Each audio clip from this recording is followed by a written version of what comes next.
everybody. I'm Larry Ridley, and this is Madden 17 on EA Sports. The second meeting of the year on tap here between these two fierce AFC rivals. These teams know each other very well, and that only serves to stoke the flames of what is always a heated battle.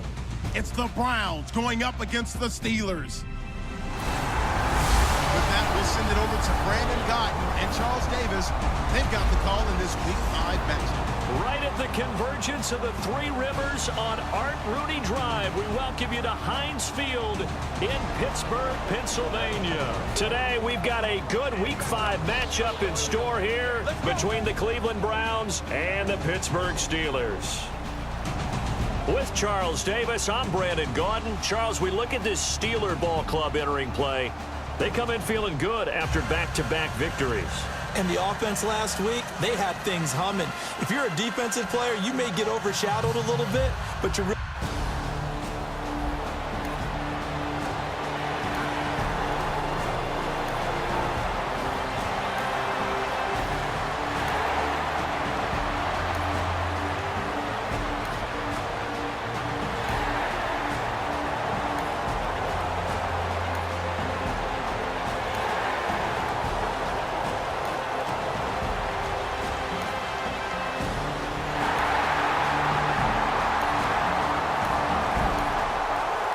Football will be at the 25-yard line as this offense gets set to take over.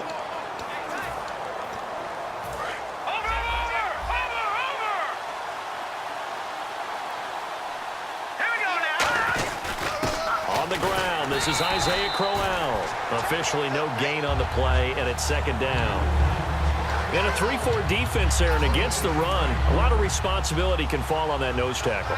a ton of responsibility, no pun intended, because they got to deal with not just the center, both guards, and a lot of times they have to eat up double teams in order to let the rest of the guys get to the football. But how about that play? He not only did he eat up the double team, he ate up the ball carrier as well. I was going to say, talking about puns, you said eat up the double team. Got to give credit where it's due. Really nice defense on that play. The pitch and catch was successful, but not any run after it. So 3rd and 7 and an extra defensive back on the field here. Definitely want to play coverage here. Got a man, and he hits him in stride. 7 yards on the play, and that's going to make it 4th down. So much about offense is what you call hidden yardage. You know, you throw the ball to someone, they catch it, and then they can make a big play. You know, they create a play, run after catch. They did a really nice job here of limiting that and keeping him from the first down. Yeah, stopped him in his tracks. Now this is brought in by Pryor. And he's taken down at the 43, but not before picking up the first. We heard them talk before the game about utilizing the intermediate passing game this week. It works for them there. They move the chains. And we saw them work on it in practice as well. And most teams take a period at a time to work on different things. They put a couple of periods of work into the intermediate passing game, and now we know exactly why. They got the look that they were seeking, and they were able to take advantage of it. It's Ross Cockrell that time that made the tackle. Second down to the offense in search of 6 yards. On any running play that's called, they're always hoping that it's going to break big and go the distance. But when you get a nice game like that, you're able to do so many things anyway. You can come back and run essentially the same play again, continue to move the ball on the ground, or you can decide to throw the ball now because usually you have the defense back on its heels. And here comes play number 6 on this drive. The Steelers insert their nickel defense on 3rd down. Yeah, they add a DB. And he is out of bounds, just a yard or two shy of the 30. They call it a gain of 19, and it moves the chains. Now the offense lining up 1st and 10. They were full scale, loose, flexible, finding a way to catch the ball in some traffic for a key first down. Yeah, really a nice job of adjusting to the ball in the air. Not the most accurate of throws, but able to adjust and make the ground. Frustrating for a defense, energizing for an offense. Finding a way to create that type of yardage in your running game, that'll make the guys carrying the ball very, very happy. They'll run the option left. And he stopped immediately there. They'll say no gain on the play there, and now it'll be 3rd down. They'll break the huddle and come up on the 9th play of this drive, needing 5 yards on 3rd down. Now they'll throw here out of the gun. And he dropped it. Now it was tipped. Altered the ball a little bit, but he dropped it. And now 4th down.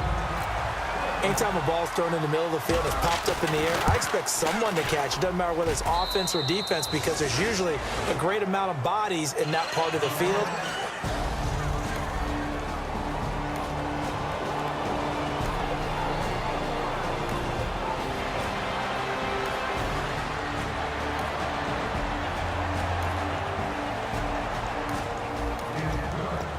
Good punt. This offense will start with tough field position inside the 10. And now Cleveland geared up to take the field. And after the field goal last time, we'll see what they can get here. At least they got points out of the last drive, Charles. I've never met an offensive coach that didn't want to drive to end with a kick. Most of them wanted to end with a PAT, right? In this case, a field goal, they'll take it. Way better than the alternative, which is a punt. Yeah, but you've met fan bases that wanted that. They weren't happy with that field goal. I haven't met a fan base yet that wants to drive to end with a kick, other than the extra point. That's it. That's going to be a 6-yard gain. It leaves them with 3rd down and just a yard to go. Well, so far, this game has gone the way the defensive coordinator had hoped. They've dictated things. They've not let them run the ball very well at all. They gave up a nice game there. I doubt it'll back off their confidence. They've played so well throughout this entire game. That's complete. It's Gordon. Give him 6 yards, and they do convert on 3rd. Well, that's what you're looking for when you want to throw the ball downfield. You want one of those guys who can play out on the perimeter, can play out wide, who can not only get open, but when they're covered, can uncover themselves downfield and create catches. Over the middle into traffic, and that's complete. And down he goes, but he takes it up to the 40. Give him 18 on that one. And it's good enough for a Cleveland 1st down. I like that one, partner. They go back-to-back with excellent gains. And really, it shouldn't be a surprise. He rifles one that's intercepted. Picked off by Ryan Shazier. And they'll start with great field.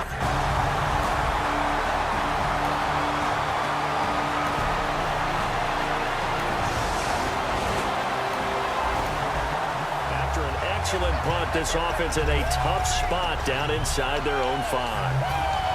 And now Cleveland geared up to take the field. And following the interception, we'll see what they can put together on this drive. I can hear my old college coach right now.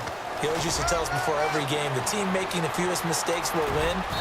What they're hoping is that that last mistake is their only one of the game. Coaches, that's all they talk about, turnovers, right? Minimizing those and maximizing opportunities. So the run gets them the first, and now they operate with a fresh set of downs. First play of the drive, excellent run, just sets up Washington. And the Steeler pressure too much here. He's going to go down. Bud Dupree in there to bring him down for a loss of 7. Now, we talk about players blitzing all the time. I often laugh and sometimes call it just straight-ahead pursuit. What a running start right back to the backfield for him. Yeah, it really didn't give anybody a chance to get up there and stop him. No, I mean, that's really, really difficult. You're asking a whole lot anyway, but when he gets that kind of a start and comes through clean, oftentimes the advantage definitely goes to the defensive player. And they'll add a DB in the secondary here on 3rd and 14. Rolling to his right. And he finds a man on a crossing route. And he's going to have a 1st down as he's brought down at the 44-yard line. We talk about mobility on quarterbacks all the time. Here's where it really pays off. Able to move, evade, and is accurate throwing on the run and picking up a 1st down. Now Johnson. And he'll be taken down, but not before he gets into enemy territory. 11 yards on the pickup, and that'll be good for a Cleveland 1st.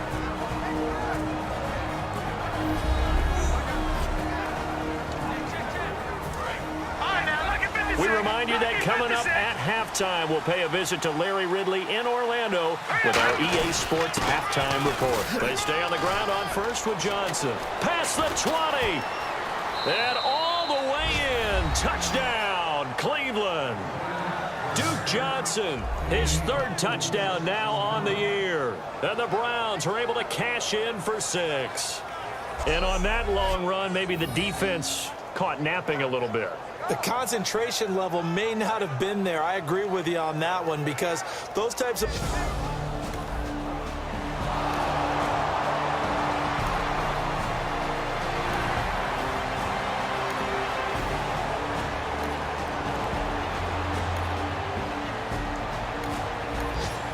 And we drop you into the start of this next possession. The score, 7-0.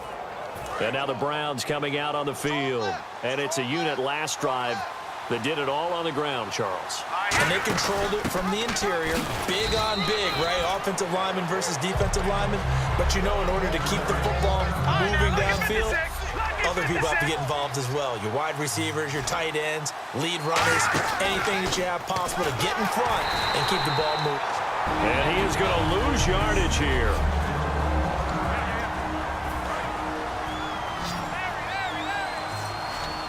So now it's 3rd and 12 with an extra defender here in the secondary, a nickel look.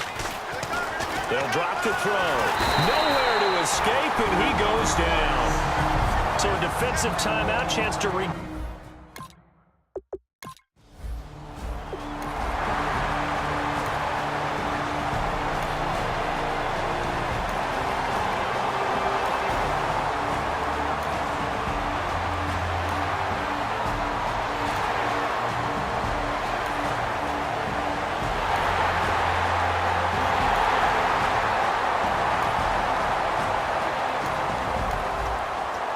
drop you into the start of this next possession. The score, 7-0. And now Cleveland geared up to take the field. And with time quickly fading here in the second quarter, not sure how aggressively, offensively they want to play this. I think we'll find out just how much they trust their... Now hold everything here. We're going to get a timeout by the offense. It's just their first, so they'll have 2 remaining here before we get to halftime. And on the outside, they're playing press coverage. On first down, he'll drop to throw. Throwing middle, and it's complete. And he'll be taken down, but not before he gets into enemy territory. Now, whistles come in. We're going to get a timeout here by the offense. So that means they're down to 1 remaining here as we head toward halftime. Now a clash of bodies here, and it's intercepted. A great read, and it's picked off.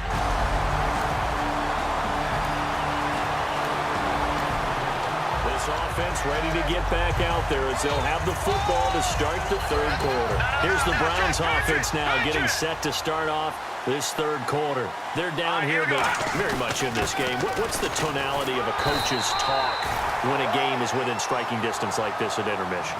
Typically, what they're doing is emphasizing the things that went well in the first half and wanting more of that. Sure, you've got to go over some of the errors and clean up some things because there's a reason you're down. But overall, I think they want to stay positive, stay up with this team. We're just starting the second half, and we've got the football. Let's go ahead and punch it in, and then we'll take it from there. See how that recipe works. 7 yards remain now on 3rd down. Let's give a lot of credit to the offensive line. They've been able to move the ball really well on the ground the entire game, and while that wasn't a huge one, that's okay. They'll take them in short, steady bursts. Shedding the tackler, and it gives him some room. There he goes left side. And all the way in. Touchdown, Cleveland. Josh Gordon, his 5th touchdown now on the year. And the Browns have taken the lead. Good pass, clean catch, and a house call there on the fly route. And not that much room to operate. So that tells you about his acceleration. We always talk about being able to go from 0 to 60 real fast. Took him less time than that to get to top speed and complete that play.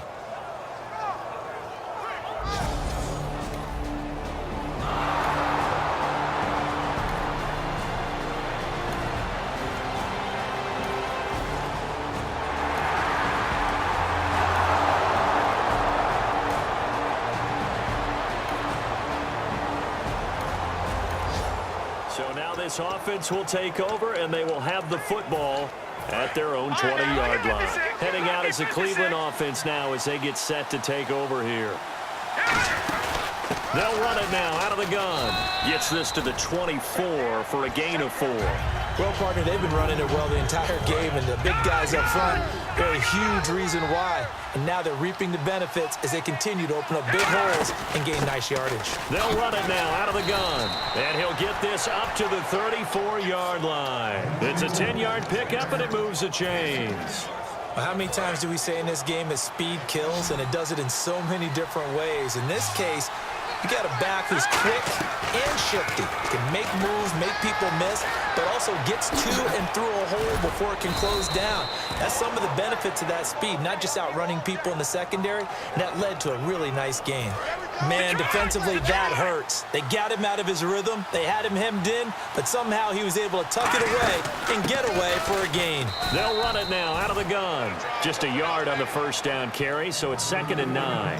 That's a really nice play, be able to stack that one up. When they get back in the huddle, he's got to tell his guys up front, great job. They kept people off of him, allowed him to run free and make the hit on the runner. Filled the gap nicely, kept him to just a 1-yard gain. And the hit jarred it loose. It's incomplete.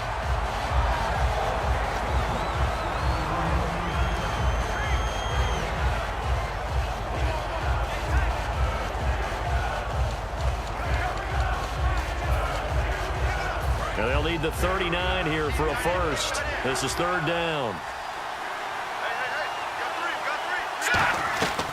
Out of the gun, they'll look to throw. He's got a man. It's Corey Coleman. It'll be a gain of 8, but it'll also lead to a 4th down. Well, it looks like they got what they wanted. They got the completion, but they weren't able to break any tackles or gain nearly enough yardage to pick up the first down. Now to be 4th and short.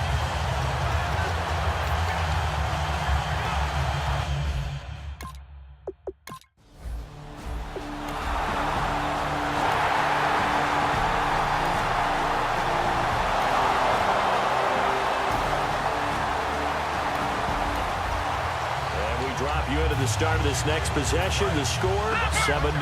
And now Cleveland geared up to take the field. Looked like they had something going last drive. Then the interception happened.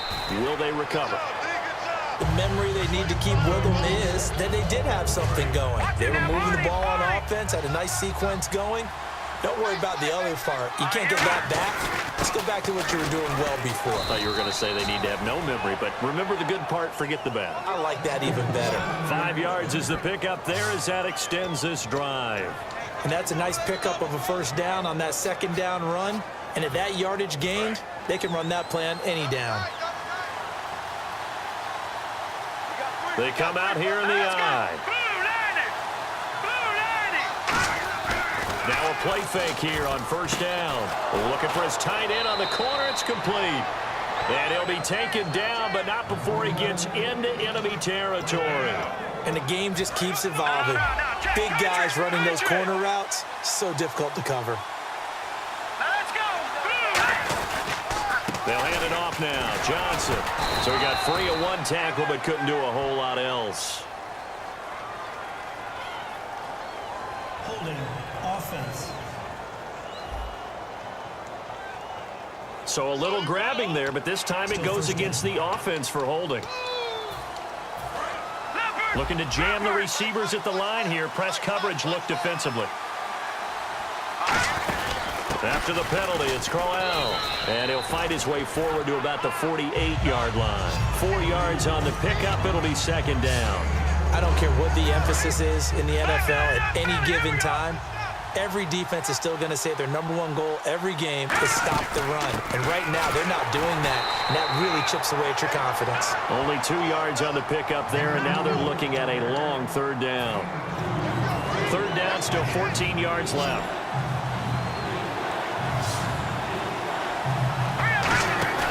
From the midfield stripe, they'll look to throw.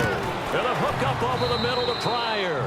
And he'll be taken down, but not before getting this inside the 30.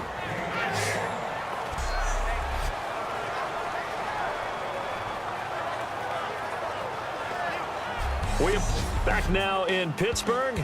It's been a very hotly contested game to this point. Just a field goal separating these two teams as we get set for the 4th quarter. They'll run the option left. They find some open field here. It's a gain of 14 there, and it'll give the Browns a first down. Well, partner, for a few years there, we thought this read option play was going to take over the whole NFL. It seemed like everyone was using it, but it has been scaled back considerably in the last few seasons, mainly because people are worried about their quarterbacks getting hit. But when you call it at the right time and you use it properly, you see the type of gains you can get. A nice chunk of yardage there by the quarterback. 2nd down following the run. In order to play really good run defense when you're playing a 3-4, those three guys up front, the nose tackle and the guys they call the defensive ends, they're usually big, big people because they're going to have to eat up a lot of blockers because it's usually 5-on-3. And when they do their job well, guys who play on the inside, those inside linebackers, they're able to just roam and hit. They come out here in the eye. He'll look to throw. He'll buy some time right. And he'll score. Touchdown, Browns. It's their quarterback with his 13th touchdown of the year and second of the game. And the Browns add 6 to their lead. That was not a designed run. It was supposed to be a...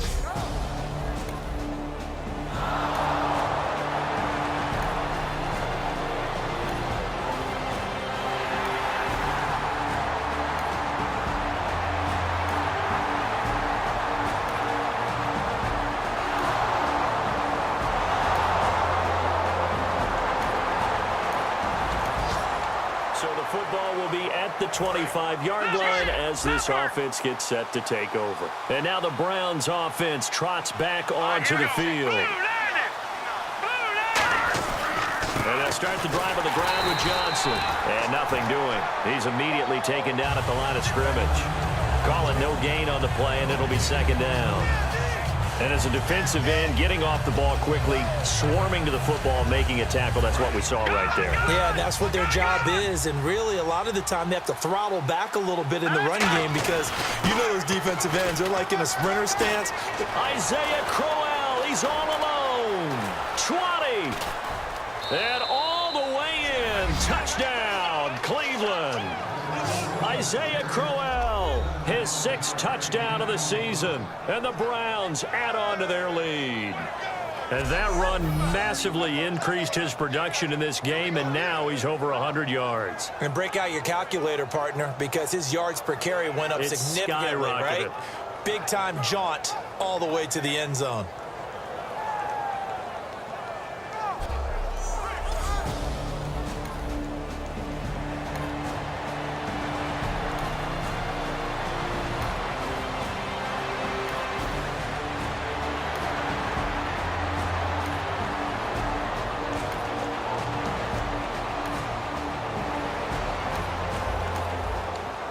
Drop you into the start of this next possession. The score, 7-0. And now Cleveland geared up to take the field. Here's a give to Crowell. And little room to maneuver there. He gets it down to about the 39. Credit him with a 1-yard gain there to make it 2nd and 9. The best defensive linemen, they play with great leverage so they can get low and not get bowled over by offensive linemen. They have excellent hands. They can throw people off on a play. We just saw a great example of a really good run stop by a guy playing the defensive tackle position. Give him 3 on the run there. Now they're looking at a 3rd and about 5. And on 3rd down, a nickel formation here defensively. They'll set up to throw. A bullet throw, but incomplete.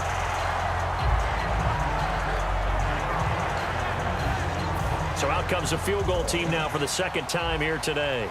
This will be kicked from the 42. It's a 52-yard attempt.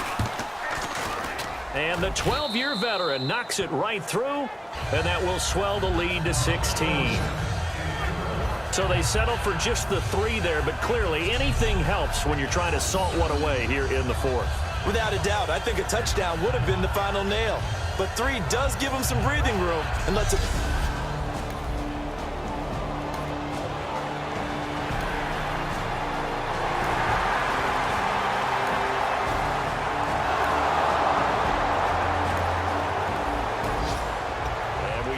The start of this next possession, the score, 7-0. And here are the Browns now as the offense comes back out onto the field. And fortunate to get points on the board last time. They had to hit a really long field goal to do so. Now the Steelers put a stop to the action with a timeout defensively. It's just their first. They've got 2 more to use here in the final stages.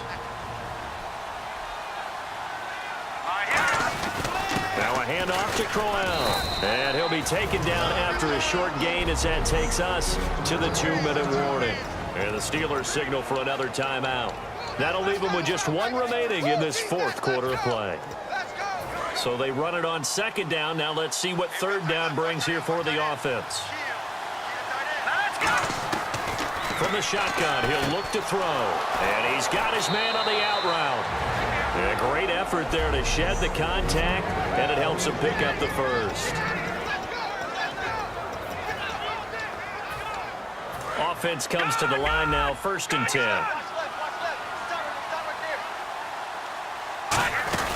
They'll run it now out of the gun.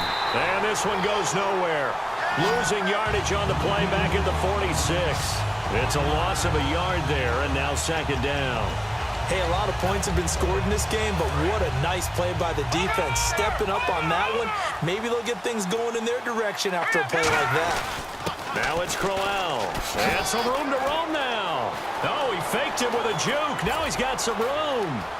And all the way in. Touchdown, Cleveland. Isaiah Crowell with his 2nd touchdown of the game, number 7 on the year. And the Browns add 6 to their lead. Not only touchdown number 2 for him, but a big run to boot. However, still trailing. Still trailing, but not because of his efforts. Boy, he's playing really well, and I love his long speed there.